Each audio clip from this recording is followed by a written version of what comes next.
it's me, Renee. I'm back. And today, as you can see, this is the Pushing Daisies book tag. Alright, Pushing Daisies being one of my all-time favorite TV series. I just started rewatching it. It still holds up and it's still so good. And two, it's kind of a romantic series. And today being Valentine, you know what? Here I am doing the book tag for it. Making my own book tag for it because I checked. There to this day it doesn't really have a book tag. So yeah. Also, you might already seen that I already posted one book tag, original book tag. So today is the book tag days of original book tags related to today. So yeah, and I suppose maybe I could have like posted this earlier, but it's not like if you want to do this, if you feel tagged, you want to do this tag, you can do it next week or whenever. It's not like you have to do it today. But I kind of felt like posting it today because it feels fitting. So yeah, first prompt is the narrator because Pushing Daisies has a narrator that kind of is omniscient and knows everything. So pick a book that has a narrator that is meta. So it doesn't really have to be like a narrator that talks about everything, but like yeah, a book where the narration is more like today I did this and then I did this. Like yeah, it's meta in some way. And first I was thinking like, yeah, I do know there's plenty of the books like this, but then I looked at my shelves and I couldn't find anything. I'm like, what? Where are all the meta books going? I suppose it's kind of typical because like when you need something, you don't never find it. Typical. But yeah, I did find one in the end. It is Loki by Louis Stovall. So this just came out in Norway, so this is Norwegian version. But in this one, so in case you don't know, this is the story of Loki. It's a middle grade book. It's the story of Loki. He gets banished to Middle Earth, or you know, Earth. He gets banished to Midgard or Earth, as we call it, and because he's just done so many silly pranks and stuff up in Osgard, and so he has to become like he's trapped in an 11-year-old's body 11-year-old's body who's like yeah, so it looks like this now with pimples and all that stuff. And usually he's the almighty, but usually he's a godlike Loki. So yeah, suddenly having to be a preteen kid, not that fun. And also he has to do good things to like make up for his bad things. And yeah, Loki being Loki is not that easy. And like so he has to write in this like I say like to stay, sorry. He has to write in this diary, and so the diary has like lots of pictures in it, and like throughout the book it's like notations here, like where like Odin or like kind of like the diary says like no, this is wrong. So it's a magical diary. So I suppose it's more like a diary that's meta than the book itself. But yeah, it goes within. It works. So yeah. Also yeah, if you haven't read this one, I would quite recommend it. Me, even as a 30-year-old, very much enjoyed this book. I laughed quite a lot as a lot of times. So yeah, if you're interested in a middle grade book, check out this one. And then next prompt is Ned, a lovable good guy, which I suppose is quite like the ones that I just had in the other tag, which is a cinnamon roll. The difference between cinnamon roll and a good guy. I suppose a bad guy can also be a good guy, like deep inside. But yeah, here a lovable good guy. I decided to go with. Give me a moment. Malcolm McCall in A Hope Divided. Oh, sorry, I did not. I did wrong book. I'm going to use Ewan McCall in A Hope Divided. No, sorry, it's not called Ewan McCall. Okay, anyway. Yeah, sorry, yeah, Ewan McCall. He's the brother of the other one. But yeah. So he's just a charming, lovely man. It kind of also feels in my head canon is that he's actually on the spectrum because he takes things quite literally and he doesn't really have time for nonsense at all.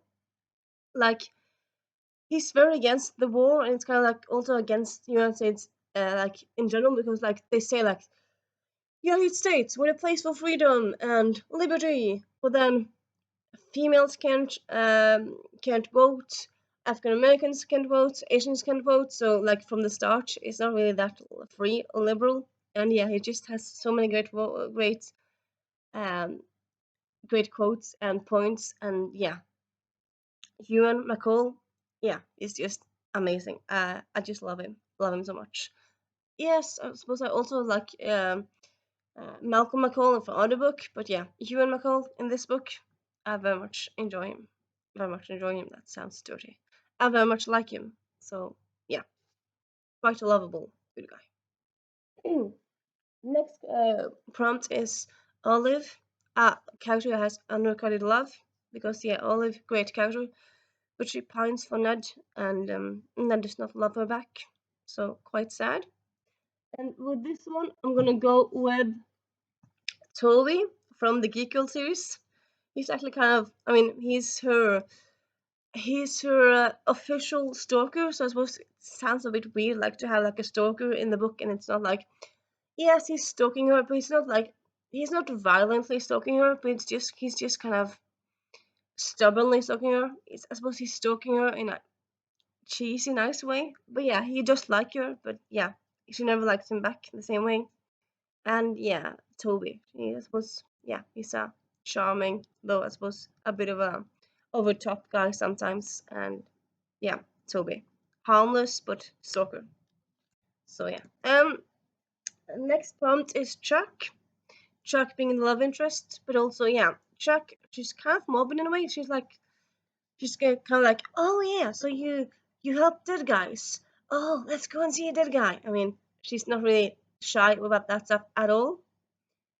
So like yeah, I decided to like go with a prompt table, like saying a character that is morbid, but not like in a yeah morbidly charming, I suppose in a way, like someone that's charming but also still morbid, not scared to like see the gory bits. And honestly, how I'm gonna say pretty much everyone in Skulldugger Pleasant series. I love the characters in this one.